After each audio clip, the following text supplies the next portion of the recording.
올해도 만나뵙게 되어서 반갑습니다. 1년 동안 잘 지내셨어요? 굉장히 반갑더라고요. 이렇게 교회 딱 주차장 들어오는데 또 이렇게 주차장에서부터 주차 안내해 주시고 반겨주시고 그래서 되게 반갑고 1년에 한 번 오는 거지만 뭔가 이렇게 자주 오는 듯한 느낌이 듭니다. 조금 새해 인사치고는 좀 늦었지만 여러분께 인사드리겠습니다. 새해 복 많이 받으시고 또 새해 복 많이 되시기를 바랍니다. 우리가 서로에게 복이 되어주는 관계가 되었으면 좋겠습니다. 그래서 옆에 계신 분과 함께 인사 한번 해보시겠어요? 제가 당신께 복이 되겠습니다. 당신은 제게 복입니다. 네.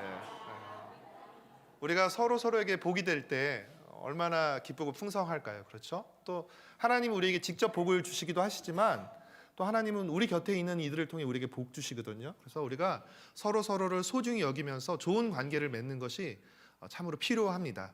그래서 우리 예번교회 성도님들과의 관계가 복된 관계가 되고 그래서 우리 예번교회가 더욱 복된 공동체가 되기를 소망합니다. 아시는 분들은 아시겠지만 매일 성경은 6년 동안 성경 전체를 빠짐없이 묵상합니다. 올해가 새로운 6년 주기를 시작하는 첫 해여서 올해는 창세기 묵상으로 2026년을 시작했습니다. 오늘까지 창세기 8장을 묵상했는데요. 여러분 창세기 묵상 잘 하고 계신가요? 대답이 점점 창세기는 성경 66권 중에 그래도 비교적 우리가 많이 읽고 좀 익숙한 책입니다. 왜 그렇죠? 그렇죠. 성경 통독을 다짐하고 그래도 창세기 출애굽기까지는 어떻게 가는 것 같아요. 근데 레위기부터 조금 어려워져서 이렇게 멈추지만 어쨌건 성경 통독하면서 창세기는 읽다 보니까 가장 많이 읽은 책이기도 하고 그래서 가장 익숙한 책입니다. 시작이 반이라고 성경의 첫 책인 창세기는 성경 66권이 다 중요하죠. 그러나 성경 66권 중에서도 창세기는 더 특별히 중요하다고 할 수 있습니다. 20세기 초 영국의 위대한 성경 강해 설교자였던 캠벨 몰간 목사님은 창세기를 성경의 모판, 성경의 모짜리라고 표현하셨고요. 또 시들로우 백스터라는 신학자는 창세기를 성경이라는 건물로 들어가는 현관문에 비유했어요. 그러니까 현관문을 통과하지 않고서는 그 건물에 들어갈 수 없는 것처럼 창세기를 통과하지 않고서는 성경 전체에 들어갈 수 없죠. 그래서 창세기를 잘 읽는 것은 성경 전체를 잘 읽고 이해하는데 굉장히 중요한 점입니다. 그래서 여러분이 지금 특별히 올해 우리가 창세기 묵상으로 시작하는 건 굉장히 의미가 있습니다. 중간에 요한복음을 우리가 부활절 때 요한복음을 묵상하긴 하지만 5월까지 우리가 창세기 전체를 묵상하게 될 것이에요. 그래서 여러분도 아마 지금 한 열흘 정도 묵상하면서 느끼셨겠지만 그냥 이렇게 통독하면서 읽는 거랑 묵상하면서 우리가 꼼꼼히 말씀을 살펴보면서 읽을 때 또 다릅니다. 보지 못했던 것들을 보게 되는 많은 부분들이 있으니까 여러분들이 창세기 묵상을 잘 해 가시면 좋겠습니다. 창세기는 태초에 하나님이 천지를 창조하셨다는 이 웅장한 선언으로 창세기를 시작합니다. 우리 창세기 1장 1절 말씀 같이 한번 읽어보겠습니다. 태초에 하나님이 천지를 창조하시니라. 태초에 하나님이 하늘과 땅과 모든 것을 창조하셨다는 것은 이 세상에 존재하는 모든 것들은 결코 우연히 생기거나 저절로 생긴 것이 아니라 그것들을 존재하게 하신 창조주가 계시다는 것을 의미하고 그 창조주가 누구라고요? 하나님이시라는 것을 의미하는 것입니다. 우리는 보통 창조 그러면 어떤 걸 떠올리냐면 무에서 유를 만들어낸 것을 창조라고 생각합니다. 맞죠? 무에서 유를 만들어낸 것이 창조이지만 창세기는 또한 그것과 더불어서 혼돈에서 질서를 만들어내는 것, 공허를 생명으로 충만하게 하는 것, 이것 또한 창조라고 우리에게 말해줍니다. 그런데 여러분, 혼돈을 질서로, 공허를 충만으로 바꾸는 하나님의 창조의 도구가 무엇이죠? 바로 하나님의 말씀입니다. 그래서 오늘 여러분과 말씀과 질서라는 제목으로 하나님의 말씀과 질서의 관계를 세 가지로 간략하게 함께 생각해 보고자 합니다. 첫 번째로 창조의 출발은 하나님의 말씀이라는 것입니다. 하나님의 말씀으로부터 창조가 시작된다는 것입니다. 우리 창세기 1장 2절 말씀 같이 한번 읽어보겠습니다. 창세기 1장 2절 함께 읽겠습니다. 땅이 혼돈하고 공허하며 흑암이 깊음 위에 있고 하나님의 영은 수면 위에 운행하시니라. 창세기 1장 2절은 창조 이전의 상태를 우리에게 보여줍니다. 창조 이전의 상태를 알 수 있는 네 가지 단어가 나오는데요. 혼돈, 공허, 흑암, 깊음입니다. 창조 이전의 세상은 어떤 형태도 없이 텅 비어 있었습니다. 칠흑 같은 어둠과 깊음이라고 하는 것은 깊은 물을 말하는 것입니다. 칠흑같이 어둡고 깊은 물로 가득한 세상이었습니다. 한마디로 그 어떤 생명체도 살 수 없는 암담하고 절망적인 상태였습니다. 그런데 이 암담하고 절망적인 상태 가운데서도 한 줄기 소망을 우리는 발견할 수 있습니다. 그것이 무엇이죠? 이 암담하고 절망적인 세상을 하나님의 영이, 어미새가 마치 알을 품듯이 어둠과 깊은 물로 가득한 혼돈하고 공허한 세상을 하나님의 영이 품고 운행하고 계셨다는 것입니다. 그리고 하나님이 말씀하십니다. 창세기 1장 3절 말씀 함께 읽겠습니다. 하나님이 이르시되 빛이 있으라 하시니 빛이 있었고. 사랑하는 성도 여러분, 하나님의 말씀으로 창조가 시작되었고, 하나님은 말씀으로 가장 먼저 무엇을 창조하셨습니까? 빛을 창조하셨습니다. 그렇다면 하나님은 왜 가장 먼저 빛을 창조하셨을까요? 빛을 창조하신 거니까 그렇지 라고 우리는 생각하고 넘어갔지만, 그냥 저도 이번에 묵상하면서 한번 생각해 봤어요. 왜 하나님은 가장 먼저 빛을 창조하신 것일까 생각하다가 그냥 이런 생각이 들었습니다.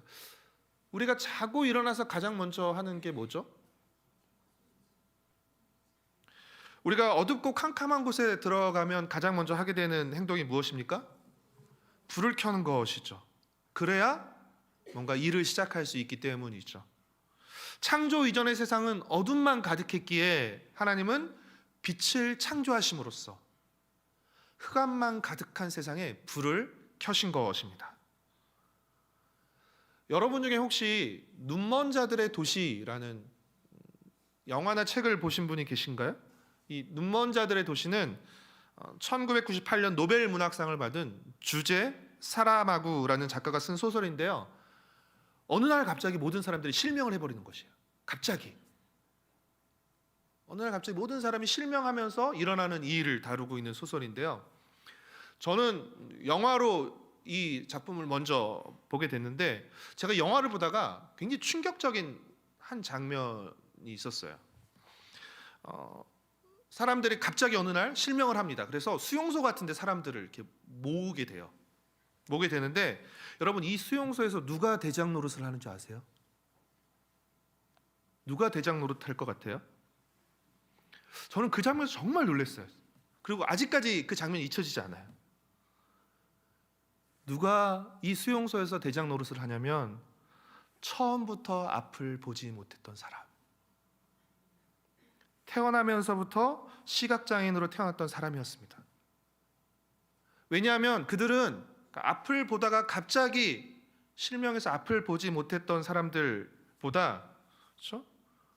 훨씬 더 어둠에 익숙했던 사람들이었기 때문에 그래요. 처음부터 그들은 앞을 보지 못했기 때문에 그 앞을 보지 못하는 세상, 어둠 속에 사는 세상에 익숙했던 것이죠. 그러니까 모든 사람이 실명해서 앞을 보지 못하는 세상에서 그들이 대장 노릇을 하게 된 것입니다.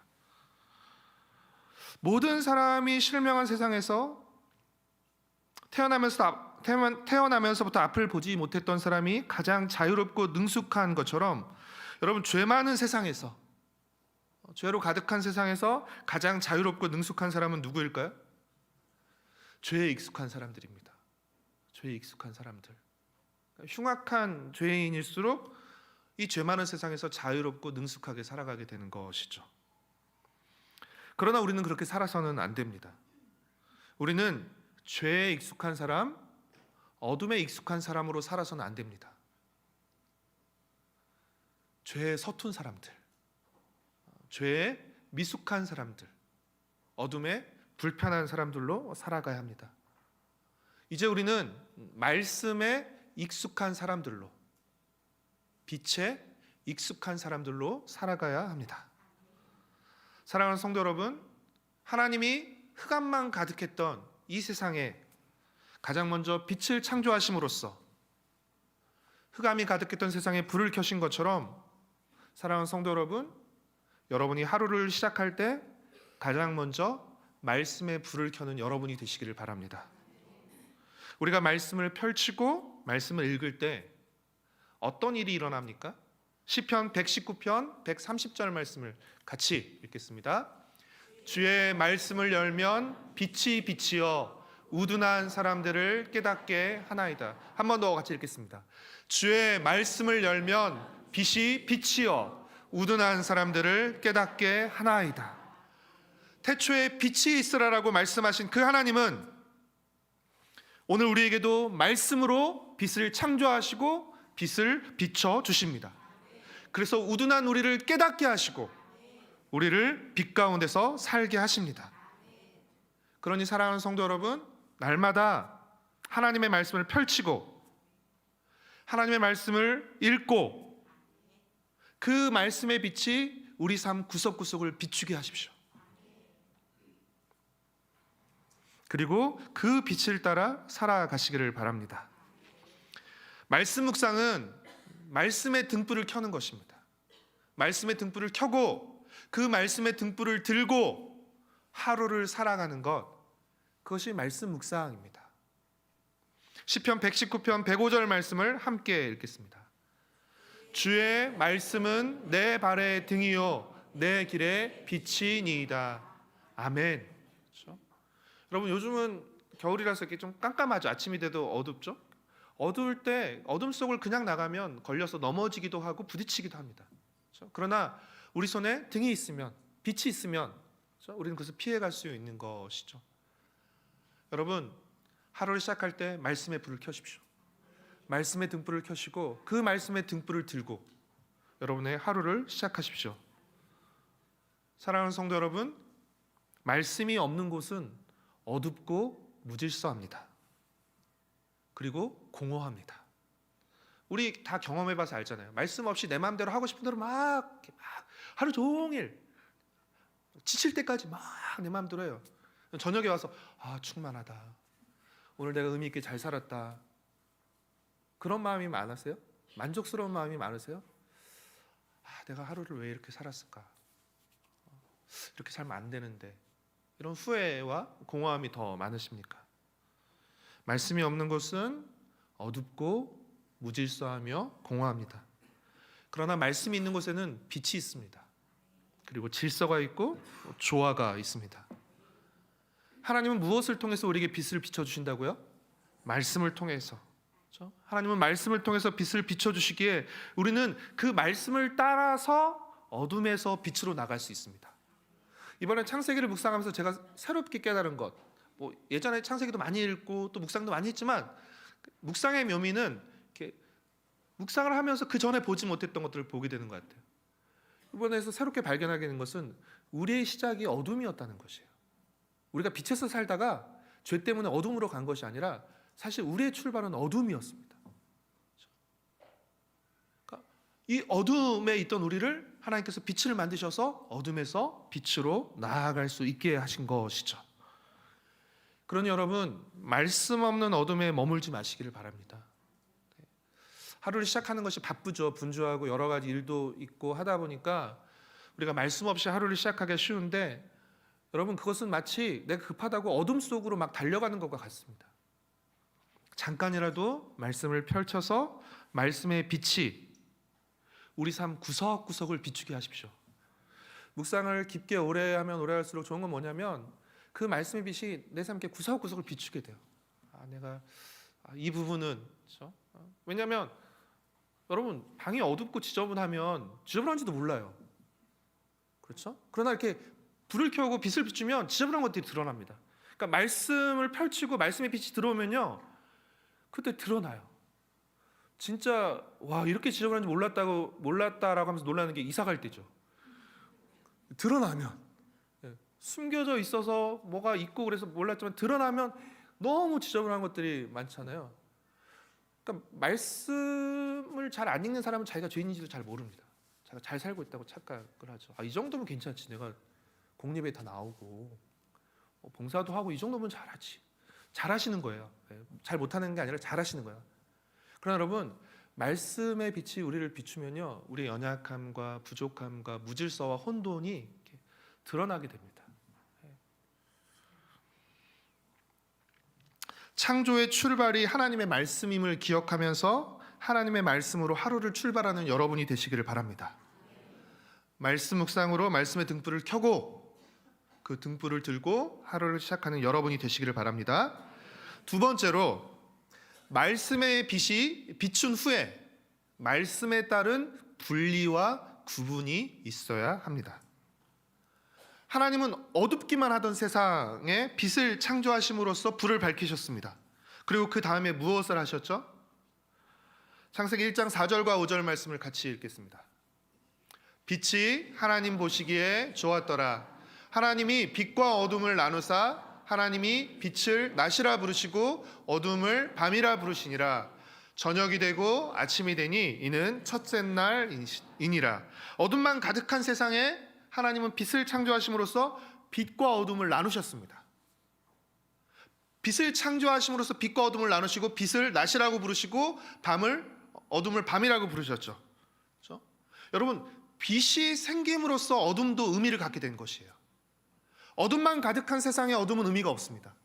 그러나 빛이 생김으로써 빛과 어둠을 나누시고 빛은 낮이라는 시간, 어둠은 밤이라는 시간, 이 시간의 질서가 새롭게 생겨나게 된 것입니다.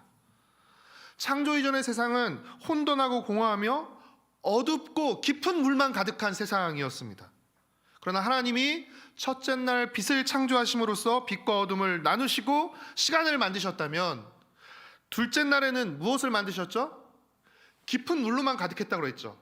이 깊은 물 가운데 공간을 만드셨습니다. 궁창이라는, 하늘이라는 공간을 만드셔서 이 궁창 위의 물과 궁창 아래의 물로 나누셨습니다.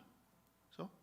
그리고 셋째 날에는 어떻게 하셨죠? 궁창 아래의 물을 한 군데로 모으셔서 모은 물을 바다라고 부르시고 드러난 뭇을 땅이라고 부르셨습니다. 그렇죠? 만드시고 나누시고 구분하심으로써, 그렇죠? 시간의 질서와 공간의 질서를 만든 것입니다. 하나님이 첫째 날에는 시간의 질서를 만드시고 둘째 날과 셋째 날에 공간의 질서를 만드셨다면 넷째 날부터 여섯째 날에는 그 공간을 광명체와 생명체로 채우는 것이었죠. 그리고 가장 마지막에 하나님의 형상으로 창조하신 인간에게 앞서 창조한 그 창조 세계를 잘 돌보고 가꾸도록 하셨습니다.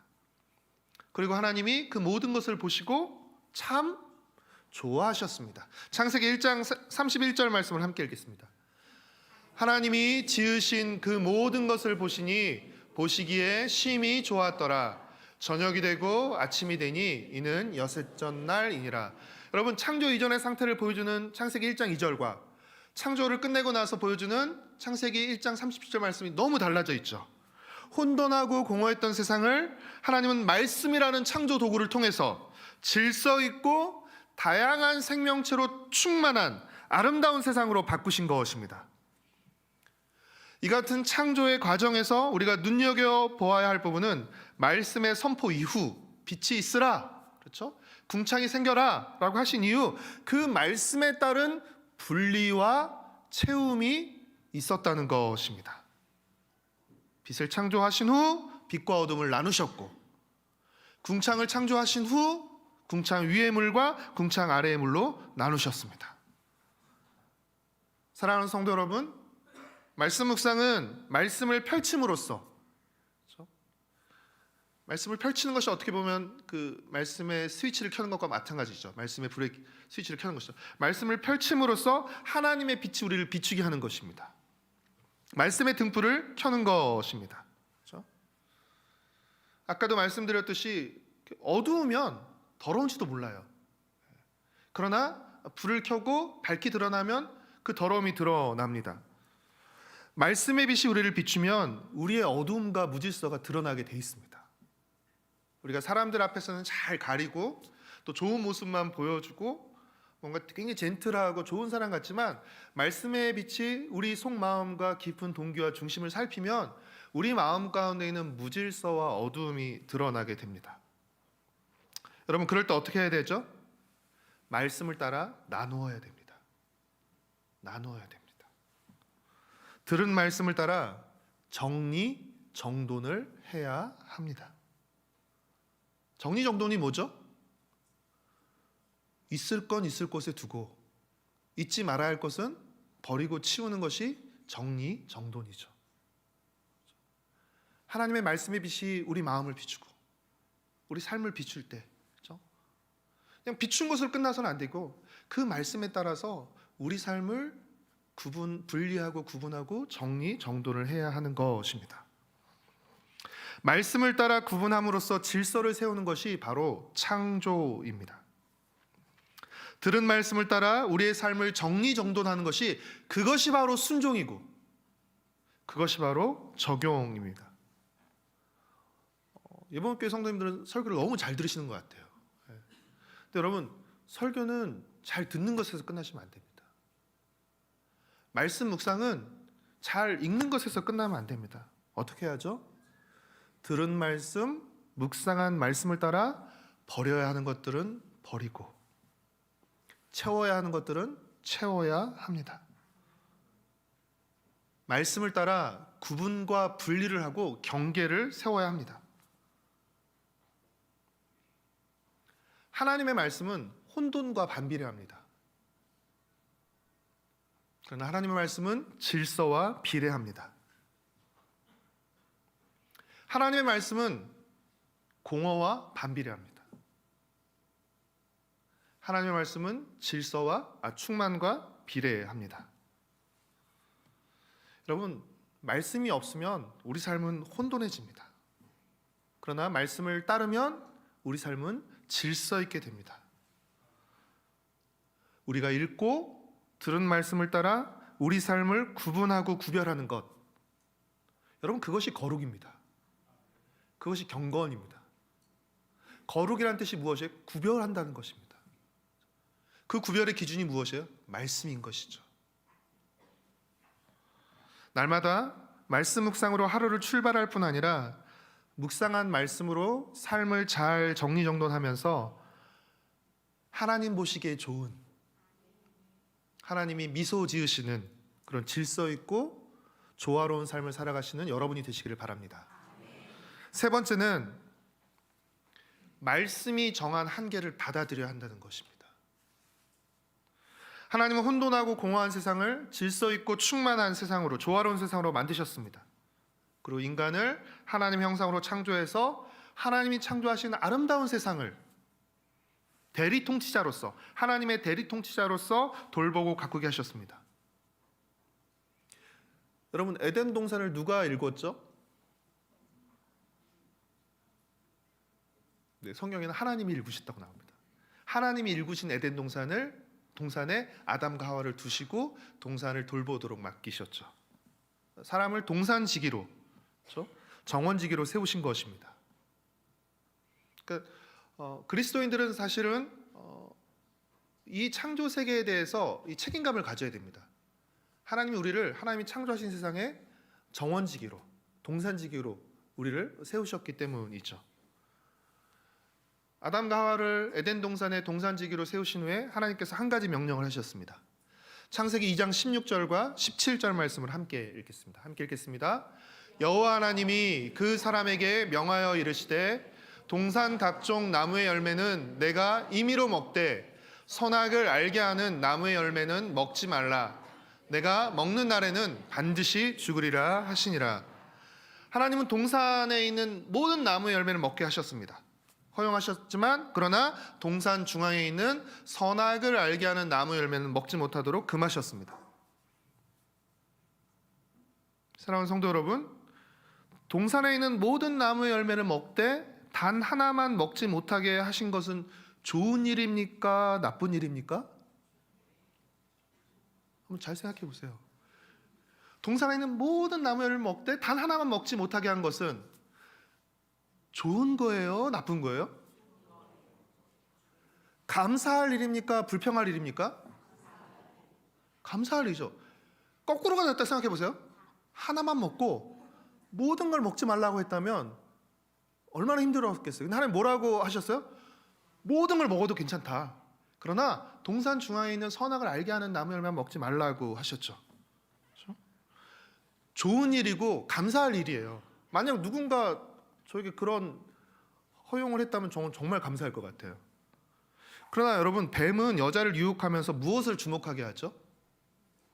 하나님이 허용하신 많은 것이 아니라 하나님이 금하신 하나를 주목하게 만들죠. 그렇죠? 그리고 그것마저 욕심내게 만드는 것이죠. 하나님이 금하신 하나의 열매를 주목하게 하면서 뱀은 여자에게 뭐라고 말합니까? 창세기 3장 4절과 5절 말씀 같이 읽겠습니다.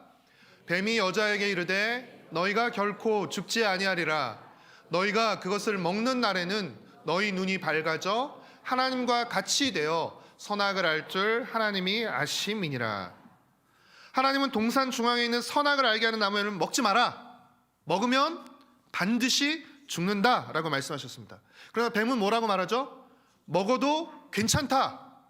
결코 죽지 않는다라고 말했습니다. 여자는 누구의 말을 들었습니까? 하나님의 말씀이 아닌 뱀의 말을 들었습니다. 들어야 할 하나님의 말씀을 듣지 않고 듣지 말아야 할 뱀의 말을 들음으로써 아담과 하와는 죄를 짓게 되었습니다. 죄를 짓게 된 아담과 하와는 하나님을 피해 숨게 되었죠. 그리고 서로를 비난하기 시작했습니다. 죄는 인간과 하나님과의 관계뿐 아니라 인간과 인간과의 관계, 그리고 인간과 창조 세계의 관계까지 모두 깨트렸습니다. 사랑하는 성도 여러분, 하나님의 말씀을 따를 때 질서가 세워지고 조화롭게 되지만 하나님의 말씀을 따르지 않고 죄를 짓게 되면 질서가 깨지고 조화가 깨지게 됩니다. 그럼 왜 하나님은 동산 중앙에 있는 선악을 알게 하는 나무의 열매만은 먹지 못하게 하셨을까? 선악과가 특별히 맛있는 열매여서일까요? 그렇지 않죠. 쉽게 말하면 선악과는 하나님이 정하신 선입니다. 이건 네가 피조물로서 지켜야 할 선이야. 인간을 하나님의 형상으로 존귀한 존재로 지으셨지만 그러나 너는 하나님이 아니고 이것은 너희가 지켜야 할 선으로서 선악과를 제시하신 것입니다. 하나님을 하나님으로 인정하는 표시라고 할 수 있습니다. 그런데 인간이 이 선악과를 먹은 것은, 하나님이 금하신 선악과를 먹은 것은 뱀의 유혹이 되어 있지만 스스로 하나님이 되려고 한 것입니다. 하나님이 정하신 선을 넘은 것입니다. 선 넘은 것입니다. 선을 넘어서, 피조물의 인간이 선을 넘어서 스스로 하나님과 같이 되려고 했던 것입니다. 일종의 반역인 것이죠. 사랑하는 성도 여러분, 우리는 하나님이 정하신 선을 지켜야 합니다. 선과 신호를 무시하면서 운전을 하는 게 운전을 잘하는 게 아니죠. 위험하게 하는 것이고 악하게 하는 것입니다. 우리는 하나님이 정하신 선을 지켜야 합니다. 우리는 말씀이 정한 한계를 받아들여야 됩니다. 넌 이건 하지 마 라고 하면 우리는 그걸 받아들여야 돼요. 사단은 자꾸 그 부분을 우리를 유혹하죠. 넘어가, 괜찮아. 하나님이 왜 이걸 금하셨어? 아니야, 난 이걸 받아들일 수 없어. 난 하고 말 거야. 여러분, 말씀이 정한 한계를 받아들인다는 것은 하나님을 하나님으로 인정한다는 표시입니다. 우리도 그런 거 있잖아요. 정말 존경하는 어른이라든지 정말 내가 믿고 따르는 분이 이건 하지 마, 이건 이렇게 해야 되라고 하면 그 말을 지키잖아요. 존경하는 마음으로. 그렇죠? 만약 그렇게 말했는데도 불구하고 우리가 그걸 무시한다면 그건 그 사람의 말을 무시하는 거죠. 우리가 존경하지 않는 것을 의미하는 것이죠. 말씀이 정한 한계를 받아들인다는 것은 하나님을 하나님으로 인정한다는 것이고요, 하나님의 질서와 통치를 받아들인다는 것을 의미합니다.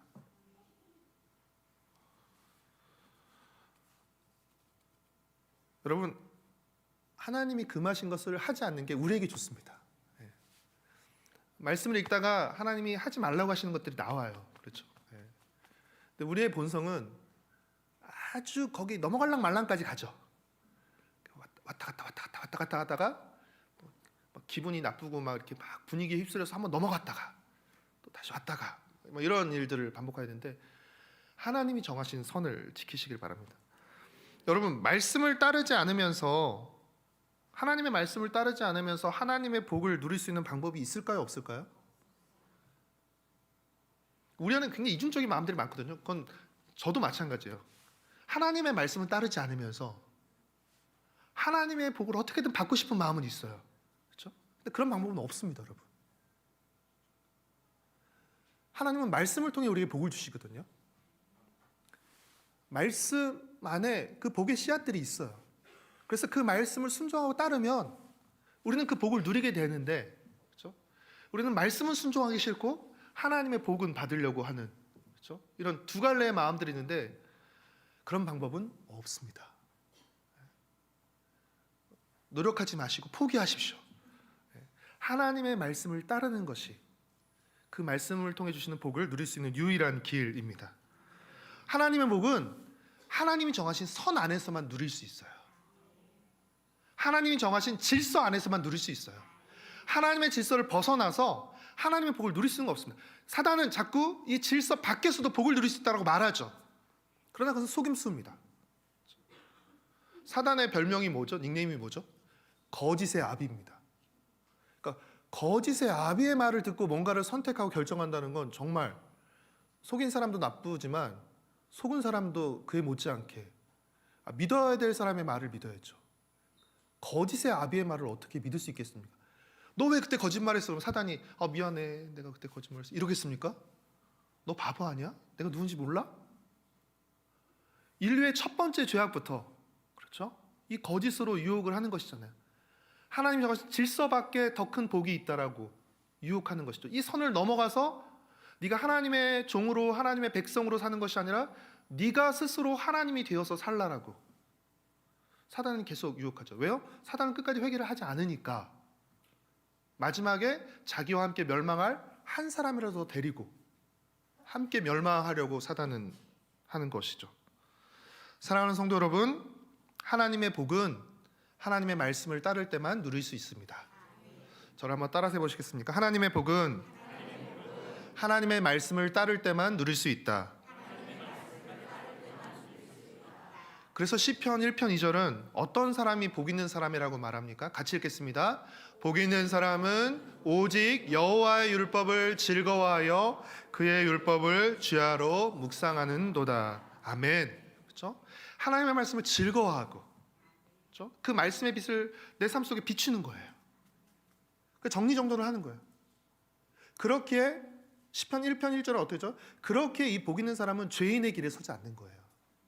악인의 꾀를 따르지 않고요, 죄인의 길에 서지 않고 오만한 자의 자리에 앉지 않는 것이에요. 왜요? 말씀의 빛을 비췄기 때문에. 그러나 그거 없으면요, 우리는 악인의 꾀를 쫓아요. 악인의 꾀가 아주 사악한 꾀가 아니라 막 그럴듯한 거 있잖아요. 요즘 다 그런데 그런 것들 있잖아요. 요즘 이게 유행이래. 그런 악인의 꾀를, 말씀의 빛이 없으면, 말씀에 정하신 선이 없으면 우리는 넘어가서 사람들이 걷는 그 길을 함께 걸어가는 것이고 오만한 자의 자리에 함께 앉아서 희희낙낙하는 것입니다. 사랑하는 성도 여러분, 예봉교회 모든 성도님들이 하나님의 말씀을 즐거워하고 그 말씀을 묵상하며 그 말씀을 따라 사는 복 있는 분들이 되시기를 바랍니다. 하나님의 말씀은 혼돈과 반비례하고 질서와 비례합니다. 하나님의 말씀은 공허와 반비례하고 충만과 비례합니다. 그렇게 여러분, 우리가 하나님의 말씀을 따를수록 우리 삶은 질서 있고 충만해질 것입니다. 반대로 우리가 하나님의 말씀을 따르지 않으면, 우리의 삶 속에 하나님의 말씀이 없으면 우리 삶은 점점 더 무질서해지고 공허해질 것입니다. 그 이유는 명확해요. 왜냐하면 하나님이 모든 것을 존재하게 하신 분이시고요, 하나님이 그 모든 것에 생육하고 번성하고 충만하라고 복을 주신 분이시기 때문에 그렇습니다. 우리를 존재하게 하시고 우리를 충만하게 하시는 그 하나님의 말씀 없이 우리가 어떻게 질서 있고 조화로우며 충만할 수 있겠습니까? 사랑하는 성도 여러분, 날마다 말씀 앞으로 나아가시는 여러분이 되시기를 바랍니다. 5분이어도 좋고 10분이어도 좋아요. 그러나 최소한 여러분이 말씀의 등불을 켜는 시간을 꼭 가지시기를 바랍니다. 하시게 되면 조금씩 내가 그 시간을 더 많이 갖고 싶은 그 마음들이 내 안에 생기게 돼요. 오늘 말씀도 저도 내려오는 기차 속에서 그냥 잠깐 오늘 말씀 봤는데 그 방주 안에서 얼마나 미래를 예측할 수가 없잖아요. 그렇죠? 근데 한 줄기 소망의 말씀이 있죠. 하나님이 방주에 탄 노아의 가족과 생물들을 기억하고 계셨다는 것이에요.